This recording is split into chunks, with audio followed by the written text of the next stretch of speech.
હું CA Karan from Sudiksha coaching 12th GSEB board exam દેતા હરેક સ્ટુડન્ટ અહીં આપેલા નંબર સેવ કરી લેજો. જો તમે ગુજરાતી મીડિયમમાં હો કે પછી તમે ઇંગ્લિશ મીડિયમમાં હો, કેમ કે બોર્ડ એક્ઝામની તૈયારી દરમિયાન તમારા કોઈ બી ડાઉટ્સ હશે તો તમને વિધિન મિનિટ સોલ્વ કરી દેવામાં આવશે. રાત્રે 12 વાગ્યા હોય, રાત્રે 2 વાગ્યા હોય કે સવારે 5 વાગ્યા હોય.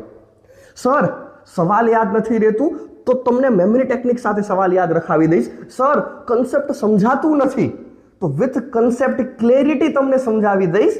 બસ તમારી બોર્ડ એક્ઝામ સારી જવી જોઈએ. હવે આ વિડીયો જોયા પછી ઘણા સ્ટુડન્ટ્સ મને એમ કહેશે, સર હજી એક વિડીયો અપલોડ કરી દો ને, એકદમ જુસ્સા સાથે કે પેપર આમાંથી જ આવશે, પેપર લીકર, આંખમાંથી તીર નીકળતા હોય ને સર એવું કાંઈક વિડીયો તમારું.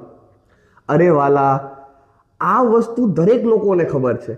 આઈએમપી એટલે જીએસઈબી બોર્ડ એક્ઝામિનેશન 2024, 2023 અને 2022ના પેપર સોલ્વ કરી લ્યો. પેપર એમાંથી જ આવવાનું છે અને એ જ તમારી માટે આઈએમપી છે. તમારો સીએ ભાઈ તમારી માટે આવ્યો છે કન્સેપ્ટ ક્લેરિટી માટે. બોર્ડ એક્ઝામ પૂરી થાય છે ત્યાં સુધી સાથે મળીને મહેનત કરીશું.